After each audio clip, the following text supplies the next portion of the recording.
Assalamualaikum warahmatullahi wabarakatuh.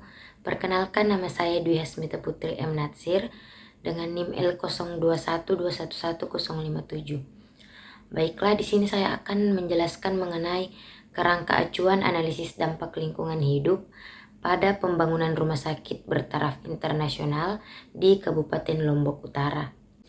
Adapun pokok pembahasannya yaitu yang pertama jenis proyek, yang kedua kegiatan atau aktivitas proyek, yang ketiga komponen lingkungan yang berdampak, yang keempat lingkup wilayah studi, dan yang terakhir yaitu tenaga ahli atau pakar yang berperan dalam penyusun AMDAL. Pembangunan rumah sakit bertaraf internasional di Kabupaten Lombok Utara ini wajib memiliki izin mendirikan bangunan dan AMDAL karena adanya peraturan pemerintah nomor 51 tahun 1993 tentang analisis dampak lingkungan, yang dimana rumah sakit dengan kapasitas lebih dari 400 tempat tidur wajib memiliki AMDAL.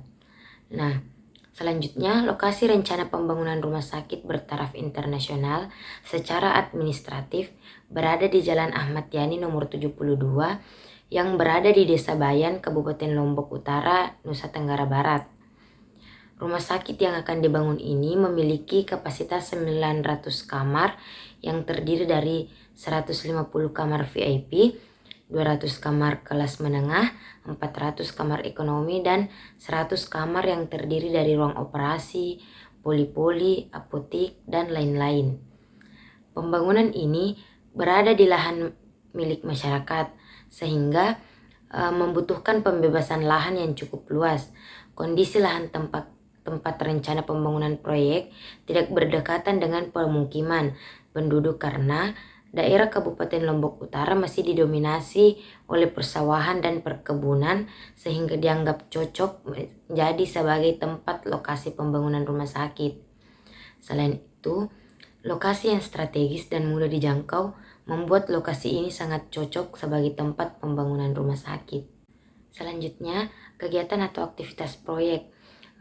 Yang pertama itu ada tahap prakonstruksi, di mana pada tahap prakonstruksi ini ada dua.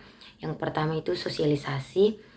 Kegiatan sosialisasi ini merupakan salah satu bentuk pengenalan dan proses pemberian pemahaman kepada masyarakat tentang rencana usaha atau kegiatan yang akan dilakukan. Kemudian yang kedua itu ada perolehan lahan. Tahap pertama yang dilakukan dalam pembebasan lahan ini adalah pendataan lahan dan pemilik lahan yang terkena lokasi kegiatan pembangunan secara keseluruhan. Dari hasil pendataan tersebut diketahui status dan luas lahan, volume tanaman tumbuh, dan volume bangunannya. Kemudian ada tahap konstruksi. Yang pertama itu ada perekrutan tenaga kerja. Nah, pada tahap ini, konstruksi rumah sakit yang dianggap padat kerja akan dibutuhkan tenaga kerja terlatih maupun tenaga kerja tak terlatih. Pengadaan tenaga kerja ini dilakukan secara bertahap sesuai dengan kebutuhan dan tahapan yang telah direncanakan. Nah, kemudian ada mobilisasi peralatan dan material. Mobilisasi peralatan itu biasa disebut alat berat dan lain-lain, dan material adalah kegiatan untuk memasukkan peralatan dan material yang digunakan dalam membangun rumah sakit. Peralatan dan material didatangkan dan diangkut dari luar lokasi rencana kegiatan dengan menggunakan truk atau mobil. Nah, kemudian persiapan lahan. Sebelum memulai proses pembangunan, perlu dilakukan persiapan lahan yang meliputi perataan, pengerukan, penggalian, pemadatan, serta penggalian pondasi. Nah, kemudian ada bangunan rumah sakit atau pondasi, gedung, kamar, dan lain-lain, di mana tata ruang dari bangunan utama telah disesuaikan dengan kebutuhan serta pengelompokan berdasarkan fungsi dari masing-masing ruangan. Jika ditinjau dari segi lokasinya, bangunan utama terletak di tengah-tengah area sehingga memungkinkan akses keluar masuk rumah sakit cukup banyak. Kemudian ada tahap operasional atau pasca konstruksi, di mana ada pembersihan lokasi sisa konstruksi. Sebelum rumah sakit benar-benar beroperasi, lokasi proyek dibersihkan terlebih dahulu. Pembersihan lokasi terdiri dari pembersihan sisa-sisa material seperti bongkahan batu, pasir-pasir, kerikil, potongan kayu, serta sampah-sampah sisa konstruksi dan pengosongan alat-alat berat. Kemudian ada pemeliharaan mesin serta sarana pendukung, kegiatan melaksanakan perawatan, pemeriksaan dan perbaikan terhadap mesin-mesin ataupun sarana penunjang yang digunakan oleh rumah sakit untuk mempertahankan efisiensi dan kendala kerja dari mesin serta sarana terkait. Selanjutnya ada pengelolaan limbah. Penanganan atau pengelolaan limbah pada rumah sakit secara umum dapat dilakukan di dalam area rumah sakit. Akan tetapi ada beberapa limbah yang dikelola di luar IPAL, diantaranya adalah jenis limbah padat berupa sampah ataupun sisa-sisa makanan yang terbuang di sekitar area rumah sakit. Selanjutnya ada penghijauan, di mana kegiatan penghijauan ini memiliki fungsi sebagai upaya meminimalkan dampak limbah gas dan kebisingan serta debu di sekitar kegiatan rumah sakit yang berfungsi untuk menjaga kestabilan ekosistem. Daun-daun tanaman hijau bertugas menyerap polutan-polutan yang ada di sekitarnya. Nah, pembahasan selanjutnya yaitu komponen-komponen lingkungan yang berdampak. Yang pertama itu ada komponen geofisika kimia, di mana komponen geofisika kimia ini dapat mengakibatkan kualitas udara. Kualitas udara di sekitar area rumah sakit perlu diperhatikan. Banyak faktor yang mempengaruhi kualitas udara ambien di sekitar area rumah sakit.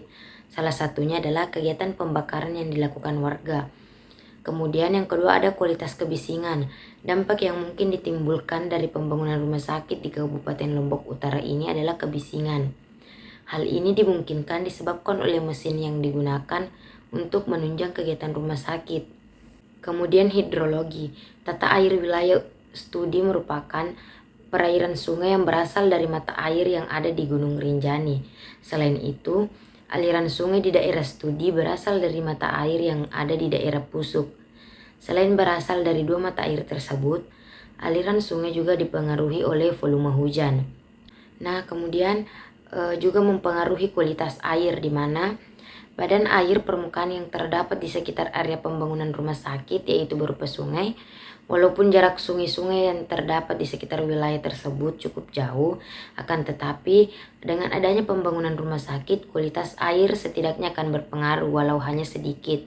Dari itu, tim pemrakarsa melakukan uji kualitas air permukaan atau kualitas air sungai yang terdapat di sekitar lokasi pembangunan rumah sakit. Selanjutnya ada komponen biologi. Nah, komponen biologi ini terdapat dua, yaitu flora darat dan ekosistem sungai. Flora darat, rencana pembangunan rumah sakit di Desa Bayan terletak pada lahan pertanian dan perkebunan warga. Maka hal tersebut dapat merubah vegetasi atau jenis flora darat yang berada di lahan tempat pembangunan rumah sakit tersebut. Kemudian ekosistem sungai. Lokasi pembangunan rumah sakit memiliki jarak yang cukup jauh dari sungai yang ada di Desa Bayan. Ekosistem sungai terdiri dari flora dan fauna. Ikan menjadi fauna yang mendominasi ekosistem sungai. Selain ikan terdapat juga udang, kepiting, dan keong. Sedangkan flora yang terdapat pada ekosistem sungai berupa kangkung, teratai, eceng gondok, dan beberapa tumbuhan air lainnya. Kemudian komponen lingkungan yang berdampak itu terdapat pada sosial budaya dan ekonomi, di mana kesempatan kerja dan pendapatan masyarakat.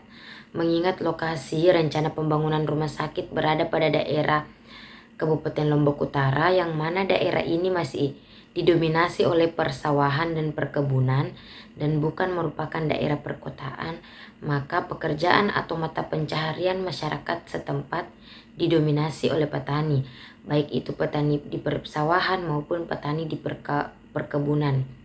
Akan tetapi sebagian kecil dari mereka memiliki mata pencaharian sebagai PNS dan pedagang. Kemudian selanjutnya juga berdampak pada kesehatan masyarakat, di mana status derajat kesehatan masyarakat diantaranya dapat tergambar dari pola penyebaran dan distribusi penyakit. Hal tersebut dapat dilihat dari distribusi jenis dan jumlah penyakit pada 10 penyakit terbesar yang direkam medik atau dicatat di unit pelayanan kesehatan utama seperti puskesmas. Tersedianya fasilitas umum di bidang kesehatan juga sangat berpengaruh pada tingkat kesehatan masyarakat. Kemudian ada lingkup wilayah studi. Nah, yang pertama itu batas administratif. Batas wilayah pembangunan proyek adalah ruang di mana kegiatan pembangunan rumah sakit dan operasionalnya akan dilangsungkan. Rencana lokasi kegiatan ini secara administratif pemerintah terletak di Desa Bayan, Kecamatan Bayan.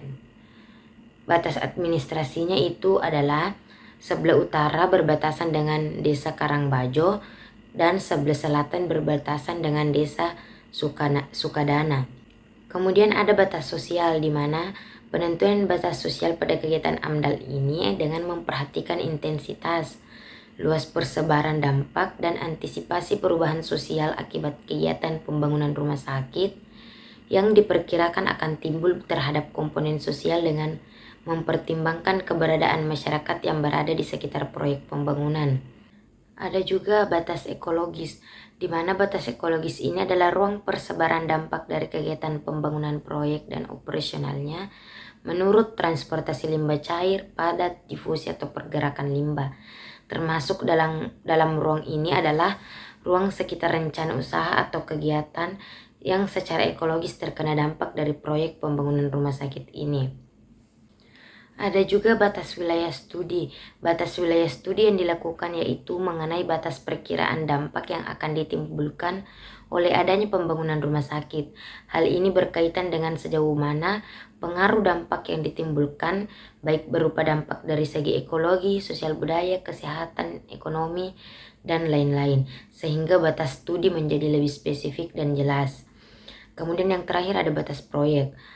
Batas proyek ditetapkan berdasarkan batas kepemilikan lahan yang dimiliki oleh pemrakarsa.